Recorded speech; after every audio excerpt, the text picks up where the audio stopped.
오늘은 요나서 강의 5번째 시간으로 본문은 요나서 1장 17절에서 2장 4절까지입니다. 요나서 1장 17절에서 2장 4절 제가 봉독하겠습니다. 여호와께서 이미 큰 물고기를 예비하사 요나를 삼키게 하셨으므로 요나가 밤낮 3일을 물고기 뱃속에 있느니라. 요나가 물고기 뱃속에서 그의 하나님 여호와께 기도하여 이르되 내가 받는 고난으로 말미암아 여호와께 불러 아뢰었더니 주께서 내게 대답하셨고 내가 서울의 뱃속에서 부르짖었더니 주께서 내 음성을 들으셨나이다. 주께서 나를 깊음 속 바다 가운데 던지셨으므로 큰 물이 나를 둘렀고 주의 파도와 큰 물결이 다 내 위에 넘쳤나이다. 내가 말하기를 내가 주의 목전에서 쫓겨났을지라도 다시 주의 성전을 바라보겠다 하였나이다. 요나서 1장은 요나가 다시스로 도망가려 했으나 결국은 고레에 삼키기까지의 그 긴박했던 과정을 사실적으로 기록했습니다. 이제 2장은 요나가 고레 뱃속에서 기도드린 내용을 상징과 비유의 수사법을 동원해서 시적으로 표현하고 있습니다. 기도는 두 부분으로 나누어지는데 오늘 살펴볼 전반부 1절에서 4절은 기도하게 된 경위를 말하고 있고 내주에 살펴볼 후반부 5절에서 9절은 그가 기도했던 내용을 말하고 있습니다.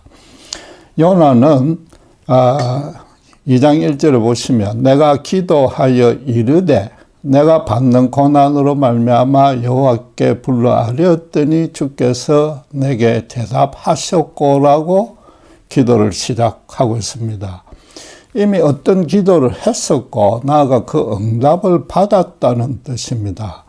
그럼 앞부분에 내가 기도하여 이르되라는 말과 상충됩니다. 성경이 왜 이렇게 앞뒤로 논리가 안 맞게 기록하고 있는지 그 이유와 의미가 궁금해집니다. 너무나 당연한 사실인데도 대부분의 신자들이 미처 생각하지 못하고 있는 사항이 하나 있습니다. 성경의 모든 진술은 사건이 다 끝난 다음에 기록되었다는 겁니다. 사건 당시에 노공기는커녕 메모장을 들고 다니지도 않습니다. 이 기도문도 당연히 요나가 고레 뱃속에서 3일간 있다가 육지에 토해져 나온 한참 뒤에 저작된 겁니다.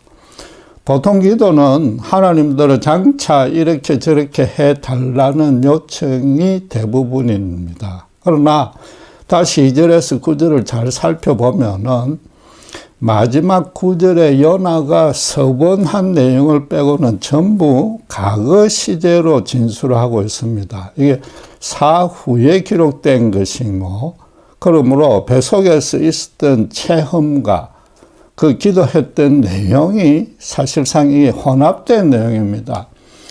말하자면 본문은 기도라기보다는 요나의 신앙 고백이라고 말할 수 있습니다. 고레 뱃속의 체험이 그게 은혜가 넘쳤고 무엇보다도 그 감정이 아주 강렬했으니까 시 형식으로 기록한 겁니다. 흔히 신자들이 어려움에 처하면 성경 66권 중에 시편을 보면 위로와 힘을 얻을 수 있다고 권면합니다. 누구나 겪기 마련인 인생살이의 온갖 고난들을 실제로 하나님과 교제에 동행하면서 이겨내면서 느꼈던 감정과 생각을 생생하게 기록해 놓았기 때문입니다. 쉽게 말해서 바로 나 자신의 신앙 체험과 비슷하기 때문입니다. 우리도 하나님께 은혜 받은 후에는 이런 자신만의 시편을 작성할 수 있어야 됩니다. 신앙 에세이를 능숙하게 써라는 뜻은 아닙니다. 다른 사람은 절대 알 수 없는 나와 하나님만의 그 엄밀하고 진지하며 심각했었던 그 씨름의 과정과 결말을 자신만의 언어로 그것도 정확한 문장으로 진술할 수 있어야 된다는 겁니다. 그 받은 은혜가 너무 크면은 그래서 감격이 넘치면 자연히 지금 본문처럼 시적 표현으로 성화될 것입니다. 남들과 나누거나 교회에서 간증하려면 아무래도 자랑과 과장이 첨가될 수 있습니다. 남에게 보일 필요가 없는 자신만의 스토리를 일기 스타일로 아니면 간단한 메모 형태로라도 적어 놓는 습관을 들일 필요가 있습니다. 자기 혼자만 보는 기록이니까 거기에 거짓말로 적을 사람은 없을 겁니다.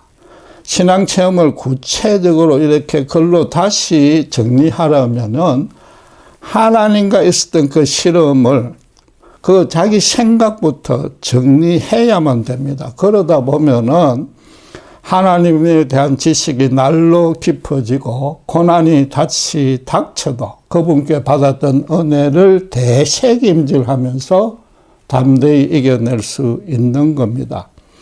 그런데 사실은 이 시편뿐만 아니라 모든 성경 구절을 하나님이 지금 나에게 직접 바로 하시는 말씀으로 받아들일 수 있어야 됩니다. 본문도 요나가 겪었을 당시 상황을 마치 내가 겪은 것처럼 세밀하게 묵상해 봐야 됩니다. 먼저 사공들에게 들려서 경랑 속으로 던져질 때 요나는 꼼짝없이 죽었다고 여겼을 겁니다.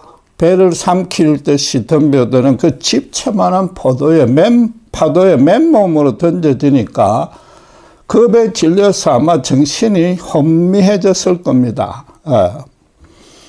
먼저 그때는 요나는 꼼짝없이 이건 이제는 죽었다고 여겼을 겁니다. 그러나 사람은 막상 이렇게 죽음이 닥치면 그게 순순히 받아들여질 수가 없으니까 살려달라는 예마디 비명은 질렀을 겁니다. 본문 1절에 분명히 물고기 뱃속에서 기도했다고 말하지만은 이때 이미 최소한도 속으로 여호와라는 이름만이라도 부르짖었을 겁니다. 여러분, 기도가 꼭 어떤 분명한 문장일 필요는 없습니다. 하나님은 우리 입술의 말과 그건 물론이고 마음의 묵상까지 꿰뚫어 잘 알고 계십니다. 우리가 마음속으로 어떤 소원을 생각만 해도 또 나아가서 평소 때 자신에게 현재 일어나고 있는 일과 여건을 하나님과의 관점에서 묵상만 해도 그건 아주 훌륭한 기도입니다. 그러니까 바울이 데살로니가전서 5장 17의 계명대로 쉬지 말고 우리가 기도해야 되고 또 기도할 수 있는 겁니다. 그리고 어쩌면 요나가 지금 파도에 던져지면서 곧바로 실신했을 수 있습니다. 실신하지 않았다 치더라도 고래가 다가와서 자기를 삼키는 모습을 두 눈으로 똑똑히 보게 되는데 까무러치지 않을 수 없었을 겁니다. 이처럼 사람은 어떤 극심한 고통이 따르는 절대절명의 순간에 이르면 자연스럽게 정신을 잃는다고 합니다. 그 큰 고통을 느끼지 못하게 해주려는 하나님의 놀랍고도 은혜로운 섭리인 겁니다. 고래 삼켜진 지 얼마 안 돼서 정신이 돌아왔으나 요나가 사방을 살펴보니 지금 상황은 훨씬 더 비관적이고 심각할 뿐입니다. 완전히 캄캄한 암흑 속인데다가 비릿하고 역겨운 냄새까지 진동했을 겁니다. 요나는 2절에 보면은 스올의 뱃속에서 부르짖었다고 말합니다. 당시 유대인들은 사람이 죽으면 바로 천국과 지옥으로 나눠지지 않고 마지막 심판의 날이 올 때까지 전부 한 곳에 모여서 기다린다고 믿었는데 그 장소를 서울, 엄부라고 말합니다. 엄부는 그래서 아무런 활동도 하지 못하고 어떤 의식도 없이 무한정 잠만 자며 기다리는 곳입니다. 그런데 기도는 의식이 뚜렷해야만 할 수 있는데 요나는 지금 스올에서 부르짖었다고 말합니다. 말하자면 처음에는 얼떨결에 자기가 죽어서 음부에 떨어졌나 보다고 여겼는데 곰곰이 생각해 보니까 고래에게 삼켜졌다는 사실이 기억났을 겁니다. 여기 배 속에서란 원어도 자궁, 태, 배 등을 뜻하기 때문에 지금 고래의 배를 스올의 배라고 비유한 겁니다. 아마도 그 배 속에 해초도 있었을 거니까 5절에 보시듯이 바다풀이 내 머리를 감쌌다고 표현한 겁니다. 그런데 지금은 어쨌든 살아있으니까 바다에 던져질 때 살려달라고 외쳤던 그 첫 번째 기도가 응답된 겁니다. 그러나 문제는 살아날 가능성이라고는 전혀 없으니까 요나가 느끼기는 여전히 스올의 뱃속입니다. 음부로 넘어가는 것은 이제 시간 문제일 뿐입니다. 요나로서는 이제야말로 죽기 살기로 여호와의 기적적인 간섭만 물고 늘어져야 됩니다. 다시스로 도망가면서 배 밑창에 깊숙이 숨었는데도 찾아오실 정도로 여호와는 자신의 모든 생각을 아셨고 또 그래서 큰 벌로 풍랑을 일으켰습니다.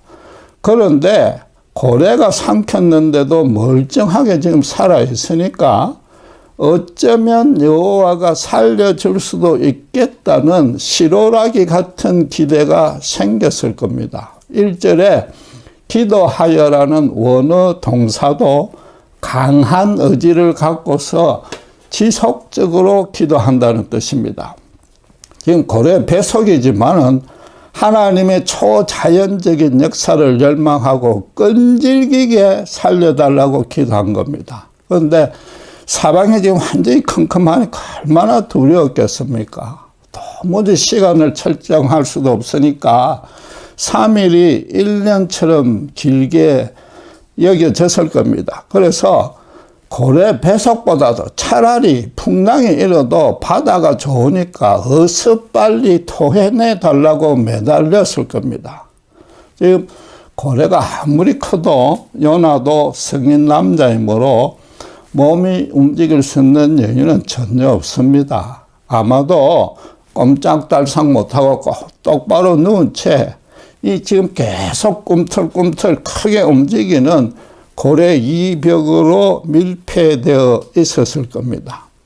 그러니까 잠시 기도하다가도 또 공포가 없어서 기절하고 또 깨어나면 또 살려달라고 기도하는 그런 일을 계속 반복했을 겁니다.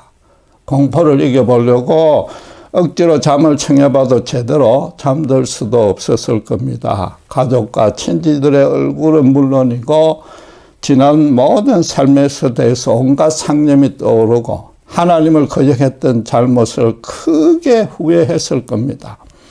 그런 상황에서 이런 본문같이 고급스럽고 아름다운 문장으로는 어느 누구도 기도할 수는 없는 겁니다. 죄송하지만 예수님도 그러지 못했습니다. 실제로 마태복음 27장 46절에 십자가상에서 엘리 엘리 라마 사박다니 나의 하나님 나의 하나님 어찌하여 나를 버리셨나이까라고 절규했습니다. 그 전날 밤에 겟세마네 동산에서도 내 아버지여 만일 할만하시거든 이 잔을 내게서 지나가게 하옵소서라고 땀이 핏방울이 될 때까지 간절히 부르짖었지 않습니까? 가장 좋은 기도라는 것은 하나님께 지금 자신이 현재 처한 그 어려운 상황과 그래서 그 모든 사정은 물론이고 장차 소원을 있는 그대로 하나님에게 숨김이나 과장이나 거짓 없이 진솔하게 쏟아내면 그게 가장 좋은 기도인 겁니다. 요나로서는 가뜩이나 사방이 컴컴해서 시간 개념도 없어진 데다가 그렇게 간절히 기도해도 구원에 대한 자신은 안 생겼을 겁니다. 자기가 하나님을 버렸는데 또 그 벌로 이런 큰 풍랑이 일고 고래에게 삼켜지기까지 했는데 사실상 그런 소망을 갖는다는 것은 하나님께 불경한 죄가 되지 않겠습니까? 정신은 자꾸 오락가락하고 자기가 지금 무슨 생각으로 무슨 기도를 하는지도 몰랐을 겁니다. 그렇게 꿈인지 생신지 모를 정도로 황당한 가운데도 너무나 신기하게도 자신이 숨을 쉬고 있다는 것과 그렇게 의식이 있다는 것과 어디선가 계속해서 공기가 주입되고 있다는 사실을 불현듯 깨달았을 겁니다. 다시 곰곰이 생각해 보니까 하나님이 자기를 그냥 심판할 것 같으면 풍랑 속에 그대로 두면 되지 구태여 고래배속에 이런 모습으로 살려둘 리는 없다는 점에 그 생각이 미쳤을 겁니다. 비로소 하나님이 살려줄 수도 있겠다는 소망 내지 믿음이 생겼을 겁니다. 그 순간 사방은 여전히 캄캄해도 그의 영혼에 한 줄기 생명에 비춰지고 처음으로 그 평안이 채워졌을 겁니다. 그래서 내가 주의 목전에서 쫓겨났을지라도 다시 주의 성전을 바라보겠다 하였나이라고 고백한 겁니다. 이게 쉽게 풀면 무슨 뜻입니까? 제가 너무나 죽을 죄를 저질렀지만은 이번 한 번만 살려주시면 앞으로는 시키는 대로 순종하겠습니다. 라는 뜻이요. 또 그렇게 3일 내내 울부짖었을 겁니다. 비록 요나가 본문대로 시가 형식으로 그 당시에 기도한 것은 아니지만 고래배속에서 그가 실제로 느꼈고 깨달았고 회개했고 간구했던 내용입니다. 바다의 제물로 바쳐질 때부터 고래가 땅으로 안전하게 토해낼 때까지 그 품었던 모든 생각입니다. 죽음의 문턱인 서울의 문지방을 들어갔다 나왔다 하면서 처절한 그 믿음으로 간절한 소원을 갖고 오직 여호와만 붙들었다는 진솔한 간증이 본문인 겁니다. 요나는 이처럼 정확하게 3일간 죽었다 살아났기에 정확하게 예수님의 십자가 죽음과 부활을 예표합니다.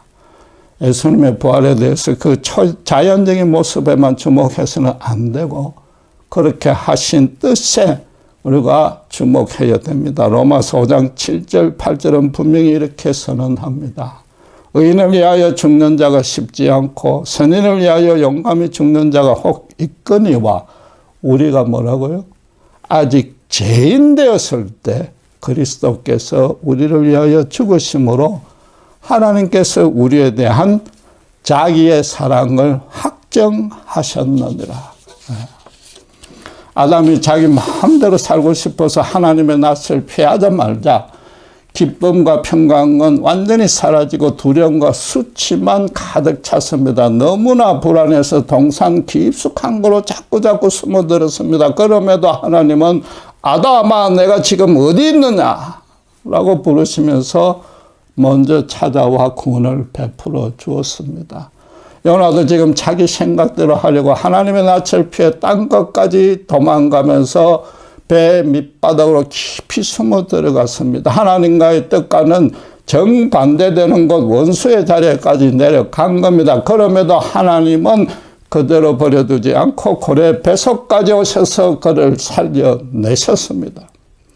바울이 예수 믿는 신자를 박해하려고 다메섹으로 가는 도중에 부활하신 예수님을 하늘의 찬란한 빛 가운데 만납니다. 그 후 3일간 봉사가 되었는데 빛이 차단된, 완전히 차단된 그런 흑암 속에 갇혔습니다. 본문의 요나와 똑같은 심정으로 죽기 살기로 기도했더니 다시 빛을 보게 해 주었습니다. 고래배속의 컴컴한 암흑 속에서도 바로 그 예수님께서 그 생명의 빛으로 요나와 함께 하고 계셨던 겁니다. 최근에 사람들이 간에 들어가서 땅에 묻히는 죽음 체험을 하는데 빛은 완전히 차단됐지만은 공기는 계속 주입시킵니다. 하나님이 바울처럼 요나에게도 그런 죽음의 체험을 시킨 겁니다. 영적인 롤러코스터를 타고서 완전히 죽음의 자리까지 끌어내려서는 그의 자아를 완전히 깨트리고 겸손해지도록 낮추고 계신 겁니다. 모든 도덕적이고 종교적이고 영적인 어려움이나 자신만의 우월감도 하나님과의 관계가 올바르게 서 있지 않으면 아무 소용과 의미가 없고 한갓 쓰레기에 불과하다는 것을 지금 깨닫게 해주는 겁니다. 하나님이 그렇게 하시는 목적은 오직 당신만 순전히 믿고서 전적으로 의탁하고 순종하고 충성하라는 겁니다. 무엇보다도 자기 생명이 한갓 그 고래배 속에 삼켜진 다른 그 작은 물고기들과 똑같이 초라하고 연약함을 알게 되었을 겁니다. 드레핀 백합화도 공중 나는 새도 여호와가 먹이고 입힌다는 사실을 철저히 깨닫게 되었을 겁니다. 인생의 살고 죽음 자체가 전적으로 하나님의 손에 달렸는데도 사람들이 그분을 거역하는 것은 도저히 있을 수 없는 일입니다.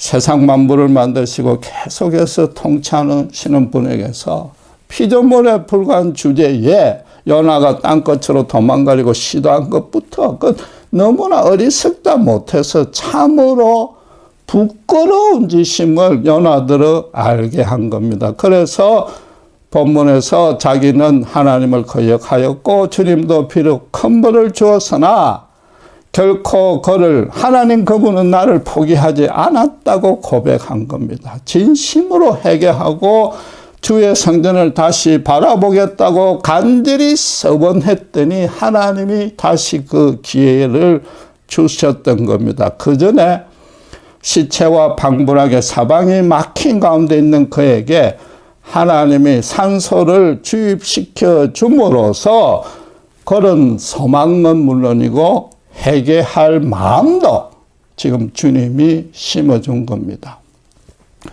본문의 요나의 신앙 고백 가운데 정말로 놓쳐서는 안 되는 간단한 단어가 하나 남아있습니다. 요나서 전체는 요나가 기록한 것이므로 본문의 기도문뿐만 아니라 다른 진술에도 그의 믿음이 배어져 나옵니다. 바로 1장 17절인데 여호와께서 이미 큰 물고기를 예비하사 요나를 삼키게 하셨으므로 라고 고백합니다. 이미 고래를 예비하사라고 말했지 마침 고래를 시켜서라고 말하지 않았습니다. 그 둘의 차이는 무엇입니까?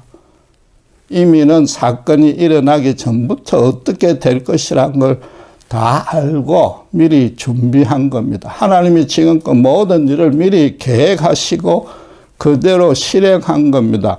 요나는 비록 지옥같이 그렇게 끔찍한 일을 겪었지만 그 일을 다 끝내고 나니까 하나에서 10까지 하나님이 이미 계획했었고 또 그래서 고래를 예비하신 것이라고 밖에는 해석되지 않더라고 고백한 겁니다. 반면에 마침 고래를 시켜서라는 것은 어떤 일이 일어나기 직전 또는 직후에 그 일에 대한 대응책을 사후에 마련해 준 겁니다. 고난이 생긴 후에 구해주는 겁니다. 요나서의 우연의 일치들을 일부 목회자들이 셀리의 법칙으로만 잘못 해석하고 있다고 이미 말씀드렸습니다. 신자에게 아무리 큰 어려움이 닥쳐도 하나님은 곧바로 즉 마침 좋은 길로만 인도한다고 가르칩니다. 신자들이 대체적으로 위급한 일이 생겨야만 새벽 예배에 기도하러 나옵니다. 그리고는 어서 빨리 이 문제를 해결해 달라고 때만 씁니다. 요나서의 이 우연의 일치를 마침으로만 이해하니까 자기 고난과 문제도 마침 적절한 구원의 손을 뻗어 달라고 부르짖다가 또 그렇게 안 되면 하나님을 의심하고 불평하기 바쁩니다. 또 그 정도 믿음의 틀에서 벗어나지 못하니까 그렇게 오래 기도해도 하나님이 나에게 침묵을 넘어서 예면하는가 보다 그저 불안해하는 겁니다. 여러분 어떤 큰 고난도 그분의 계획 안에 이미 들어있다면은 그 선한 결말도 당연히 그 계획 안에 포함됩니다. 이 신자는 고난을 자신의 연단과 성숙의 기회로 삼고 하나님을 더 깊이 알아가며 무엇보다도 내가 약한 가운데 하나님의 능력이 더 커진다고 고백한 바울처럼 감사와 기쁨과 헌신의 기회로 삼아야 되는 겁니다. 요나는 자기 죄로 인한 형벌마저도 여호와의 기획이었음을 뒤늦게 스올의 뱃속에서라도 확신하게 됐기 때문에 죽게 쫓겨났지만 다시 바라보겠다고 담대히 선언할 수 있었던 겁니다. 신자란 그래서 100번을 넘어져도 비록 자기가 잘못하고 죄를 지어서 넘어졌을지라도 101번 하나님을 붙들고 일어서는 그 끈기의 실험이 믿음인 겁니다. 저도 약 15년 전에 요나와 똑같은 않지만 비슷한 경험을 했습니다. 미국의 독립기념일을 맞아서 한국에서 온 가족들과 함께 콜로라도 주의 로키마운틴 국립공원에 차로 여행 갔습니다. 한여름인데도 해발 수천 미터나 되는 산 꼭대기에 쌓인 눈을 구경하고 구불구불 험준한 산길을 내려오는 도중에 갑자기 브레이크가 말을 안 들었습니다. 실제로 낭떠러지로 추락할 판으로 죽음과는 단 몇 초의 거리밖에 남지 않았습니다. 다른 가족은 다들 자고 있었는데 깨어있던 제 아내가 주여 주여라고 예마디 고함만 질러댔습니다. 그런데 놀랍게도 길가 커브 옆에 작은 공터에 큰 SUV가 정차하고 있었는데 우리 차가 그 차를 들이받고서 겨우 멈춰서면서 구사일생으로 살아났습니다. 그 순간 집사람의 주여 주여라는 울부짖음이 할렐루야로 바뀌었습니다. 운전하고 있던 저로서는 앞으로 벌어질 상황을 정확히 아니까 머릿속이 하얗게 변했고 죄송하지만 우리 가족이 전부 여기서 죽겠구나, 몰살당하겠구나 그런 생각도 스쳐 지나갔습니다. 차가 완전히 정차한 후에도 심장이 벌렁거리고 한동안 아무 생각이 나지 않았습니다. 그런데 그 차 주인이 자기 차를 갑자기 누가 와서 들이박으니까 크게 놀라서 따졌습니다. 우리 사정을 다 들어보니까 자기 차는 망가졌어도 그 덕분에 우리 일가족이 살아났다는 사실을 그들도 알게 됐습니다. 그분들이 저희에게 예수 믿는지 물어왔는데 제가 한인교회 목사라고 답했습니다. 그러자 그들 눈에 눈물이 글썽해지면서 하나님이 너희를 구원해주는 천사의 역할을 하라고 자기들을 미리 그곳으로 보낸 것이라고 말하면서 그들이 더 기뻐하고 감사했습니다. 반대로 저희도 그들의 이야기를 듣고는 너무 놀라고 두려움에 떨릴 정도로 은혜가 넘쳤습니다. 그 동네 사는 주민이었는데 아무도 모르고 자기들만 아는 숨겨진 폭포를 오랜만에 구경하고 싶은 마음이 들어서 그곳에 정차해두고 계곡 아래로 내려가 있었던 겁니다. 마침 그날에 마침 그 동네 사람이 마침 그 폭포를 구경하고 싶어서 마침 그 시간에 마침 그 장소에 마침 그렇게 큰 차로 주차하게 된 것 등등은 이 확률로 따져보면 이건 도저히 계산이 안 나오는 겁니다. 하나님이 그들에게 그런 마음을 심어주고 미리 모든 것을 이끄신 겁니다. 그 차가 마침 그 시간에 거기에 도착한 것이 아니라 하나님이 그 장소에 이미 대기시켜 놓으신 겁니다.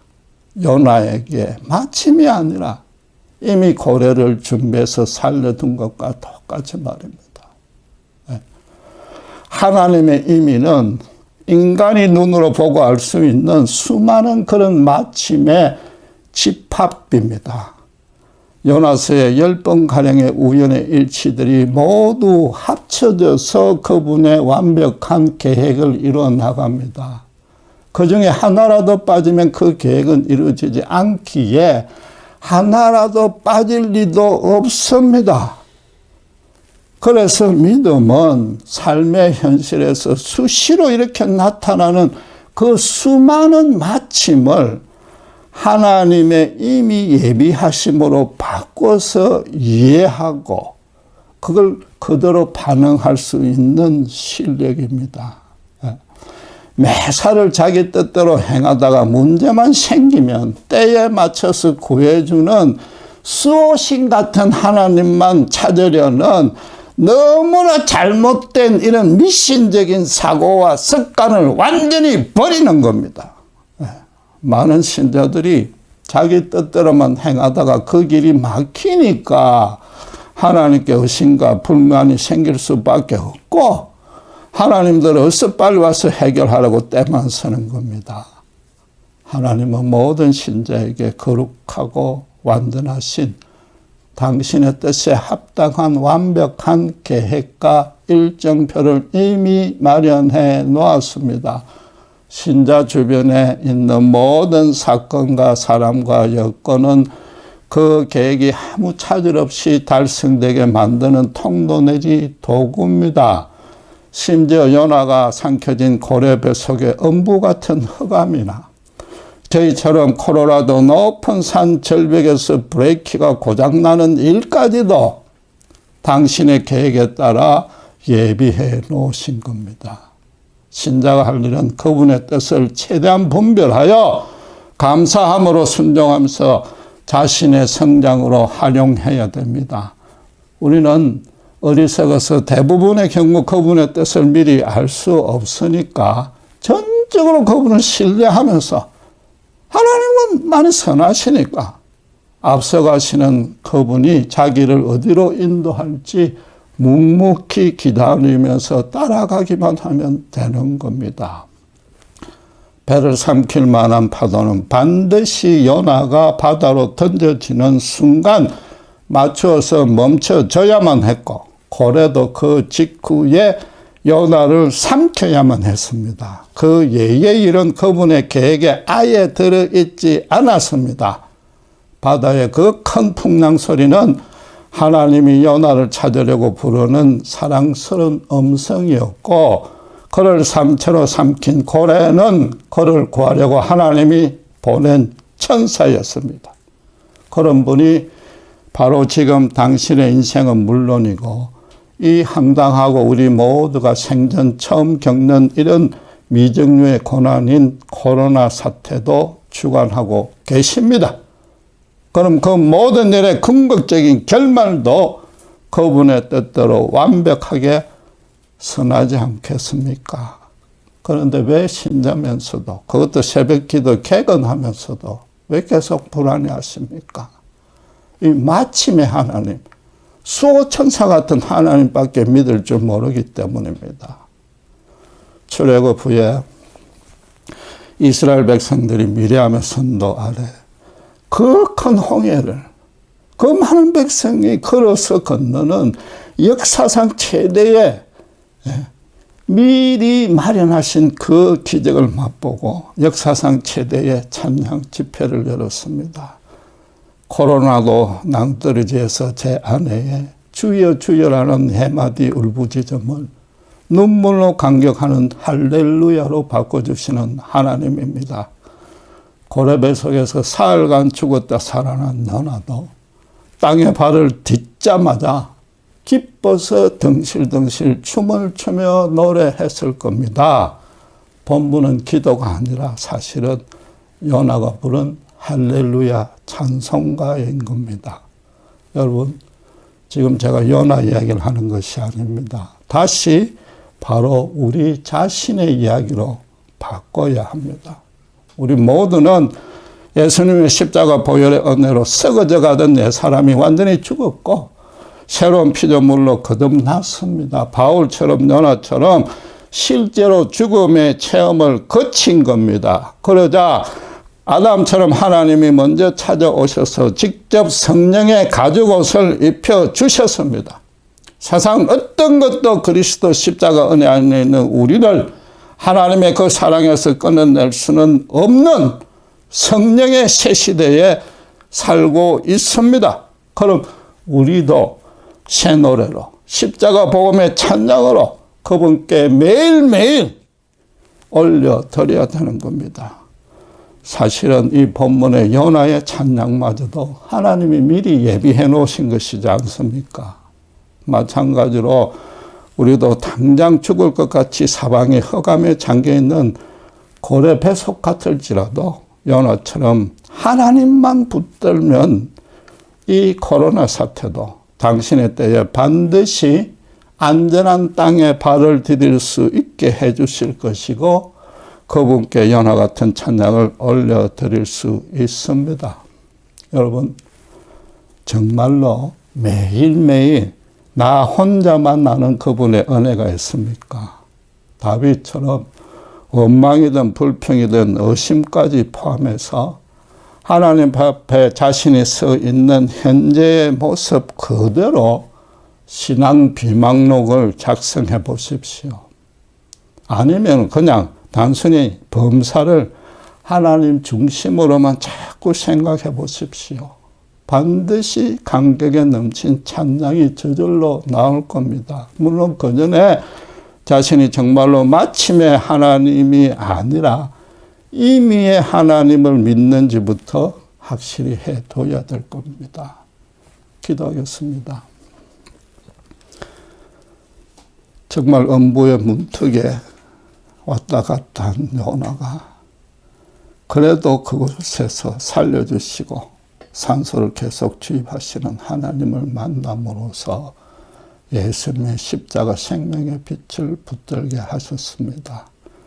3일간의 요나의 체험, 죽음의 체험을 통해서 그로 하여금 오직 여호와의 성전만 다시 바라보는 믿음의 종으로 세웠습니다. 마찬가지로 우리 또한 성녀로 옛사람이 죽고 새 사람으로 거듭난 죽음의 체험을 거쳤기에 또 성령이 내주하고 평생도록 주님 날아가는 날까지 궁극적으로 온전한 해답을 이미 소지했기에 날마다 우리만이 부를 수 있는 찬양으로 새 노래로 주를 경배하길 원합니다.